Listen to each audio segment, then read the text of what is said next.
This is Coffee with God, and I am Father Jose. Let us begin this day with the Word of God and a short reflection.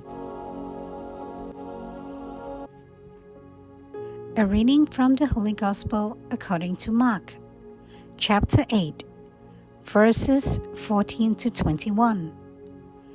Passage taken from the Message version of the Bible. He then left them, got back in the boat, and headed for the other side. But the disciples forgot to pack a lunch, except for a single loaf of bread. There wasn't a crumb in the boat. Jesus warned, "Be very careful. Keep a sharp eye out for the contaminating yeast of Pharisees and the followers of Herod." Meanwhile, the disciples were finding fault with each other because they had forgotten to bring bread. Jesus overheard and said, "Why are you fussing? Because you forgot bread? Don't you see the point of all this? Don't you get it at all? Remember, the 5 loaves I broke for the 5,000. How many baskets of leftovers did you pick up?" They said, 12. "And the 7 loaves for the 4,000. How many bags full of leftovers did you get?" 7, he said. "Do you still not get it?" The Gospel of the Lord.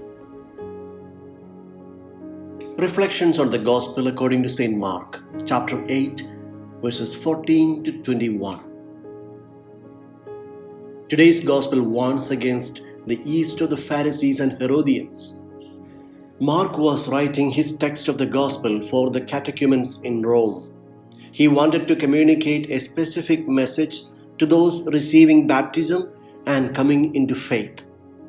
The good news of Jesus spreads and multiplies, but not everything that multiplies is good news. In the previous chapters, Mark portrayed the Pharisees as hypocrites and power-mongers.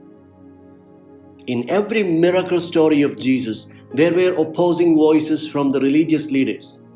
They opposed the forgiveness of God. Observation of the Sabbath was imposed as a burden on the people. They sought recognition in public places. They were jealous in the extraordinary powers and popularity that Jesus was gaining. Jealousy, hypocrisy, and all the evil tendencies work like yeast and contaminates the society. Mark's sense of the leaven of Herod had been masterfully outlined in his dramatization of the execution of John the Baptist. Herod wanted political security at any cost and could not accept criticism. He valued personal honor more than the life of another. To look good was more important than to do good, and doing good was irrelevant. He could feast and make merry while his subjects were exploited beyond endurance. Mark's reference to the 1 loaf of bread with the disciples on the boat out on the waters was significant. The boat was perhaps a symbol of Mark's community on mission. Within the community of disciples, there was to be only 1 loaf, the leaven of God, that is Jesus. It was spectacularly more than enough for everyone, Jew and Gentile. Later in the narrative, Jesus takes a loaf in his hands and invites his disciples to eat it, declaring it to be his body broken for all. In Jesus' mind, Eucharist would be the celebration of all-inclusive vision of God, of God's universal offer of forgiveness and life to the full. The Eucharistic bread would allow no place for the leaven of Pharisees or Herod.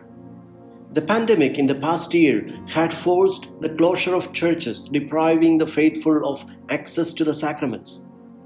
In these moments of trials, Pay attention to the warnings in today's gospel. Let us not be deceived by the leaven of the modern day Herodians, political power centers that keep the faithful away from the life of the church. Mark recorded Jesus' profound sadness that even the disciples had not understood the mind of Jesus. Yet, Jesus did not withdraw from his mission. He continued to work with his hard-hearted disciples. Despite all their limitations, he loved them and had hope for them.